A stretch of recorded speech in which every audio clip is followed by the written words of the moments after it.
In this episode of the Human Equation podcast, I sit down with Kim Kardashian stylist and best friend Simone. We explore the complex reality of fame, power, and creative process. We talk about her perspective on AI, authenticity, influence, and evolving role in sustainability in the domain of luxury goods. Today's episode is brought to you by ENYALYÜ, a modern heritage candle brand that is redefining what sustainability luxury can be. ENYALYÜ creates heirloom-quality candles and interior pieces rooted in British design and craftsmanship. Their vision is to inspire a new era of sustainable British designs by fusing design excellence with traditional craftsmanship and by championing sustainability and quality that enriches both people and the planet. If you want to explore ENYALYÜ's candles, I've included a link in the description. Let's step into the conversation. Hey Simone, how are you? Thanks for agreeing to come on this podcast with me. I really appreciate it. The first question I wanted to ask you was what it's like being Kim Kardashian's stylist and being a close friend. Like, how do you balance those two roles? And also, like, you know, give everyone a little bit of a insight into what Kim is like off camera. I think being a stylist and being friends with someone that you work with, like, that happens in many different mediums and many different types of jobs. So I think, like, balancing, it's not really about balancing, it's about, like, being professional and doing a good job and showing up, you know, not taking advantage of situations. I think it's like you show up and you do your best, and that's just how it goes. And then when you're not working and you're friends, it's like wearing different hats, you know, like you just put on like the different hat based on the occasion or what you're doing or who you're working with. And in terms of like how she's exactly what you see on camera. Right. I actually don't watch any Kim Kardashian camera moments. Okay. But I mean, I'd imagine she's very driven. She's very smart. Like, she's never late. I feel like she's very responsible, and when she sets her mind to something, she won't stop for anything until she does it. Right.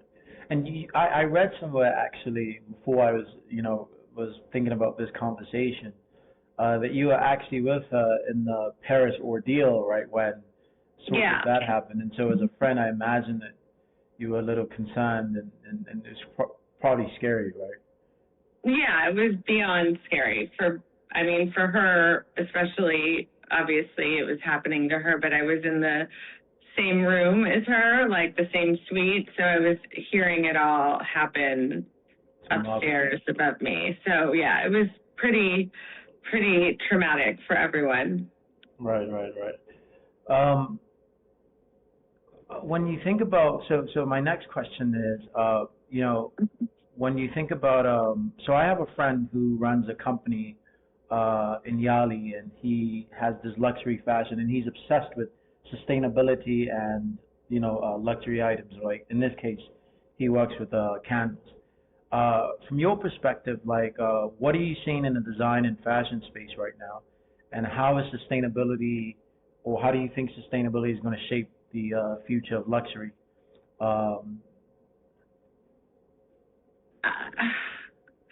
It's such a hard question to answer because I feel like people really care about sustainability, and I when we were doing kit undergarments and I was sourcing fabric, like I always wanted to source fabric that was either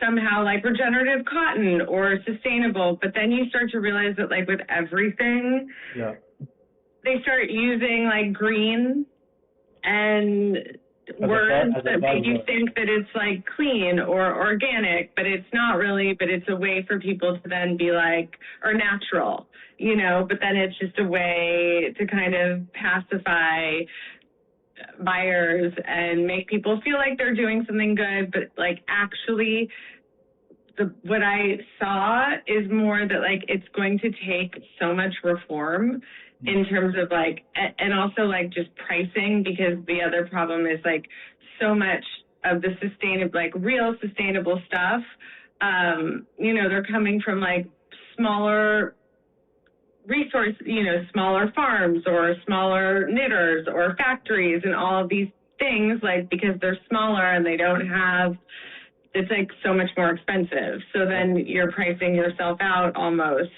When you're trying to be sustainable, it becomes really hard to be competitive in terms of price points. But I do think as a whole, like it's super important and everybody wants to do the right thing. But then when you see like, it then comes down to like bottom lines and if companies can afford it or if they're going to be able to make a profit. And so then people have to make decision based on that, which then changes things. So you're saying that the paradox is that, you know, something like green or sustainability actually cost more than people would expect, right? Because those materials are a little bit more niche, right? And, you know, it's and so that's an interesting paradox, actually. What do you think when you think about, for example, a lot of the people that I speak to in the tech space, in the scientific space, in the luxury space? You know, there's this, I would argue, an obsession with status, right? An obsession with power and fame and so on. You know, I come from a background where, you know, my great-grandfather was the king and president of the country, and I've never had the desire to, like, be in that space at all. Like, I felt like my sense of self was always sort of compromised, right? You know, in those spaces, and I could kind of find myself, right, more in a more private setting. And so when you think about, you know, fame and power, like, what do you think people misunderstand the most? And what advice would you give to people who aspire for success, right? Like, should it be, I mean, you know, how would you think about that? I know these are very tough questions, so excuse my well, I think that, you know, everybody, especially in this day and age, I think like with social media and just the culture of like showing everything off and being very like in your face about everything you have, I think that creates like just a certain way of thinking, even for young people, that like, oh, I want to have this. I need to have this in order to be cool, or I need to have this in order to be accepted, or, you know, whatever. But I think that I've been around some of the most like successful and famous people in like the world, and I don't think they're any happier than the people who don't have that. I mean, I've been in rooms of billionaires and it's like everyone's fighting the same things, you know. It's like it's still, you're still battling yourself, or like whatever that voice was in high school, or whatever that like thing that your parents told you that you weren't good at, whatever it is. It's like the older you get, even when you have everything, you're still playing that game, you know, and everybody just on a different level, like still has the same insecurities, or like, oh, are they leaving me out? Or, oh, is this person with this person? Or am I not doing, you know, it's like from nothing to everything, like that sort of mindset, it's the same. So, I mean, I kind of just feel like it's the most, yes, money is great. Having success is great. You know, like feeling really proud of yourself, or having proven something or achieved something, or having a goal and achieving those goals, those are important, you know, that gives you satisfaction and like a sense of accomplishment in yourself. But I think to just think like, oh, if I just get here, or if I just do this, like I'll have this, and like it's not going to give you happiness. It's great, it's nice things, but you're still stuck with yourself, you know? Right. It's interesting, right? Like those shadows are always there, right? Like yeah. And yeah, I think yeah, I mean, I'm obsessed with like autobiographical pieces of people, and you know, you often find these sorts of like shadows in the form of like proving people wrong, or you know, wanting to fit in, or those voices as a child, right? Or your basic needs not getting met and things like that. And, you know, there's a quote where it says like money doesn't buy you happiness, it amplifies who you already are. Yeah. And it seems like that is kind of, I guess, what you're saying and your experience has shown you. Yeah. Sure. It's, oh, okay. yeah, I've added a little bit more time. Let me ask you, if it's okay with you. I also read that you worked for Yeezus. How was your experience with that? You know, when you think about, you know, Kanye West, or you think about just people who are, you know, I would argue creative, right, and a little bit on the spectrum in some sense, right? How do you think about creativity or artistic outputs in general? Do you think that is also driven by the past and your childhood? Do you think that's driven by, I know for me, the most important thing to me is freedom, right? And the ability to sort of never let others kill that childlike creativity inside of me. And so I think, what was your experience working with Yeezus, if that article was indicative of what, you know, the reality, because, you know, a lot of articles out there. And do you think someone like Kanye is sort of misunderstood, or do you think that or it doesn't necessarily even have to be Kanye, right? Just like with artists and people that you've worked with, do you find that more creative people are misunderstood?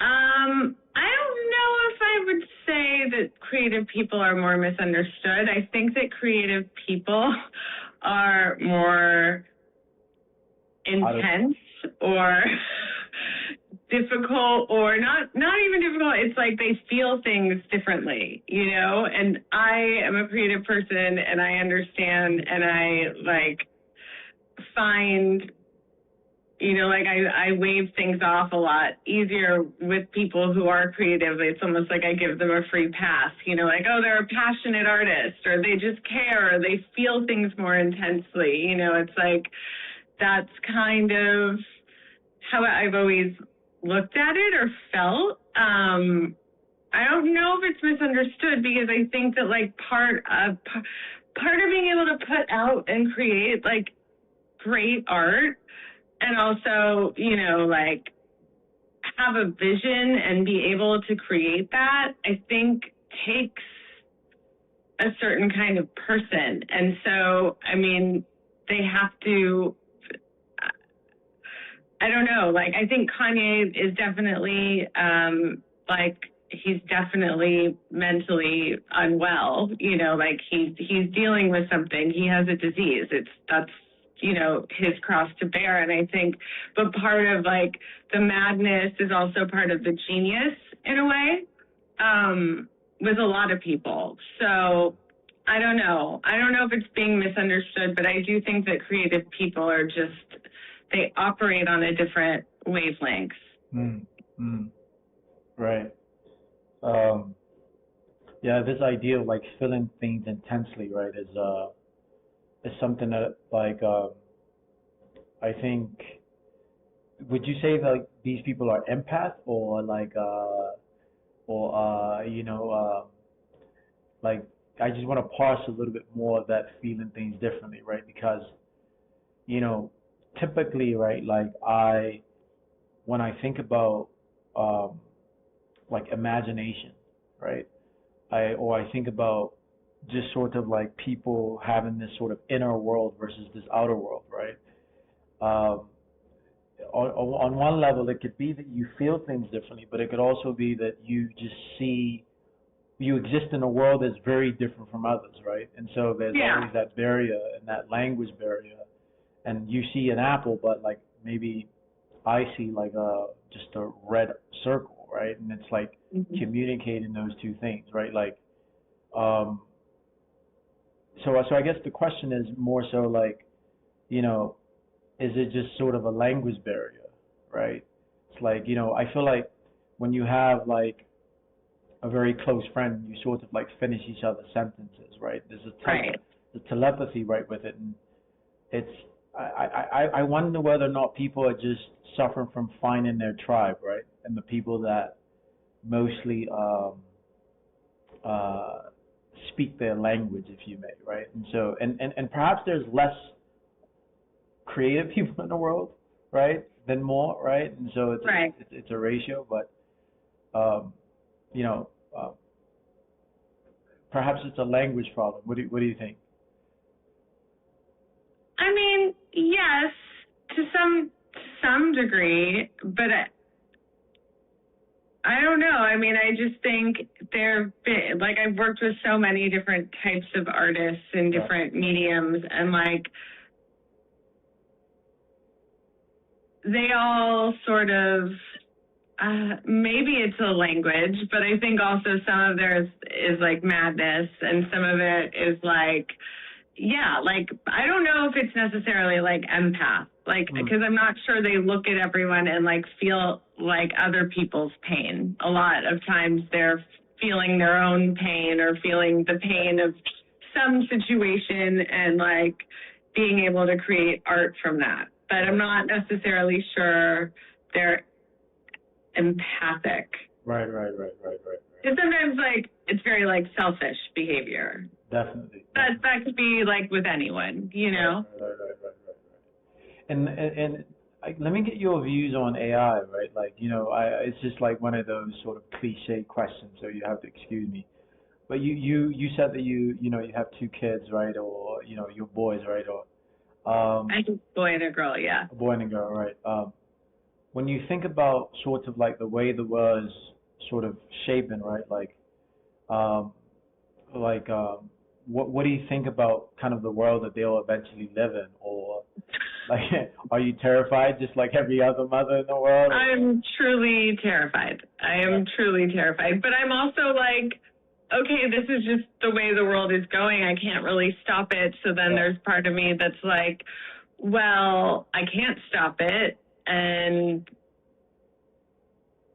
they might as well be prepared and have some sort of, understanding of how it works so they don't get left behind. But then at the same time, I think about, going to college and just what are kids, I mean, maybe college itself becomes like eliminated, or maybe it's more about going back to trade schools, because what are the jobs, like if AI is supposed to help and, it's going to obviously like change the workforce and take so many jobs away from people, what is supposed to happen to people? Because being bored and not having a job or a purpose, and I know you can find a purpose in other ways, but I just think there's like, it's scary to think about just humanity. If in general, the more like divided people become and the more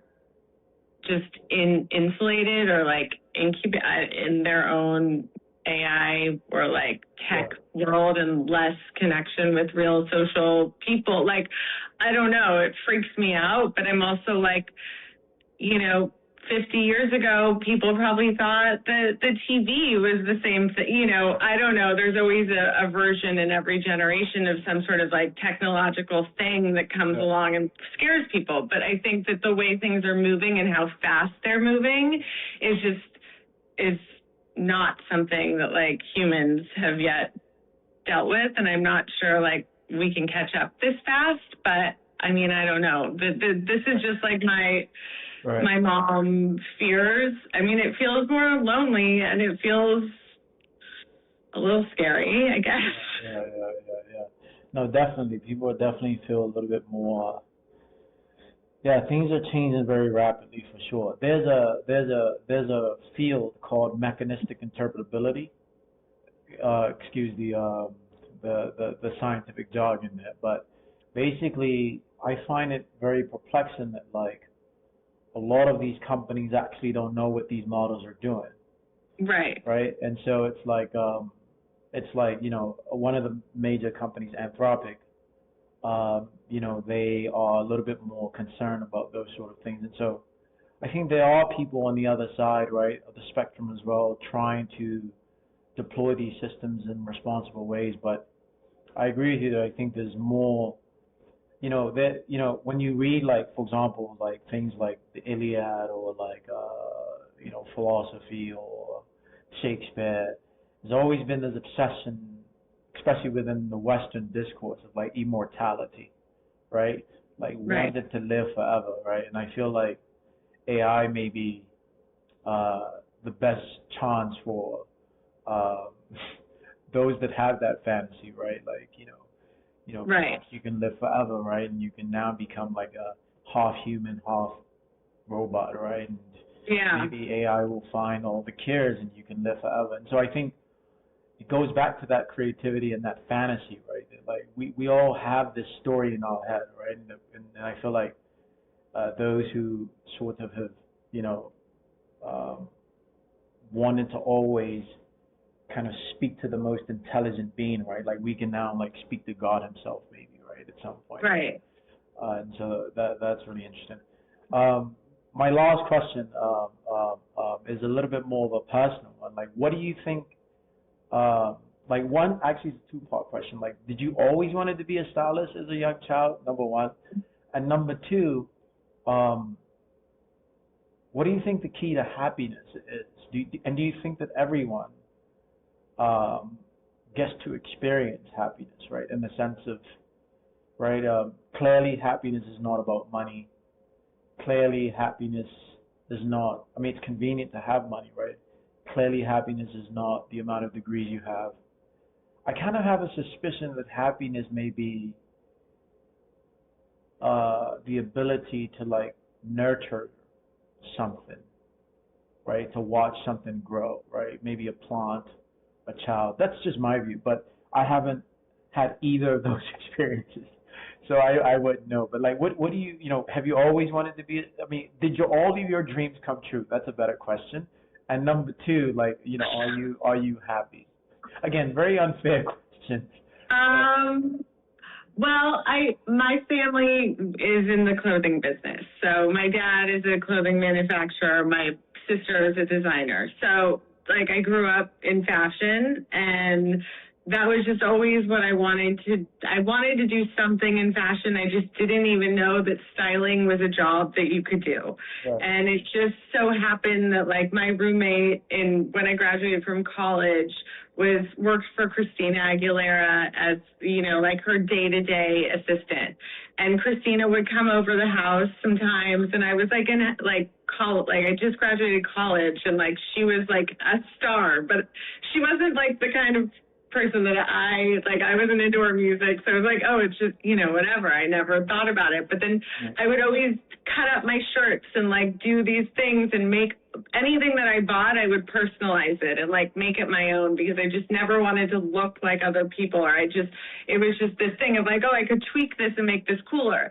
And so Christina would like be like, oh, I like your shirt. And I'd be like, oh, cool. And she'd be like, can you make me some? And so, or she'd have like the assistant bring over stuff, and I would just cut stuff up for her. And like this kind of thing just started sort of organically. And I think like being in the right place at the right time. I mean, I was 24 by the time Christina finally like asked me to do a job with her. And it was like,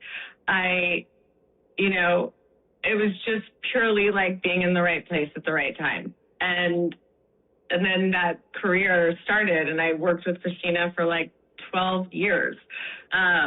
She was my first client, and, I had other clients because of her. And so I think that sometimes just luck and timing is on your side.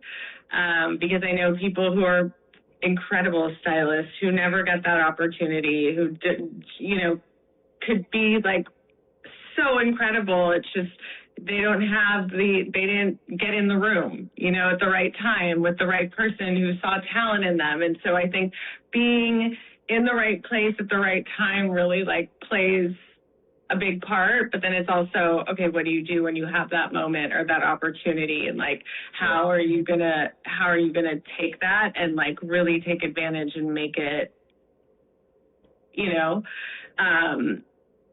and so I think that that's one thing. I think that my dreams, I mean, like when I stopped, I was like, what's next? Now I'm like, what's next? And, it's proven to be a little bit harder to find like what exactly I want to be doing. And I have like so much creativity and like things that I could do, but then like kind of trying to distill that and figure out exactly what that is and like one medium is confusing, and then being able to do a lot of different things and be good at it is also hard because people are like, wait, what do you do? Like, you're a consultant? Oh wait, do you style? Oh, you do houses? Oh, you do gardens? Like, and then it's confusing too. So I don't really like,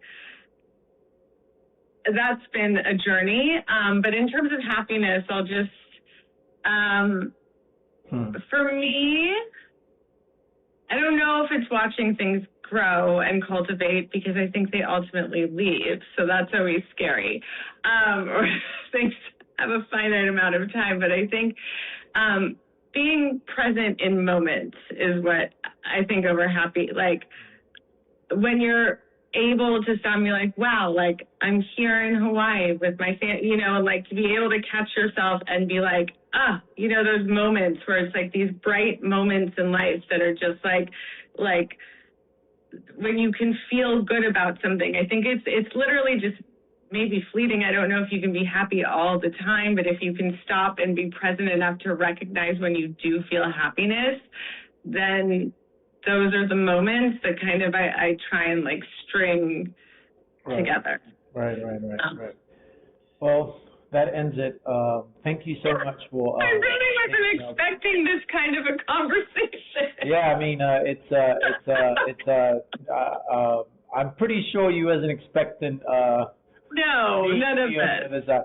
But I think that's the beauty of life, right? And then again, thank you so much for taking the time and agreeing to. Thank you. And you have a lovely time with your family. Thank you. It was great to talk. Bye. Bye.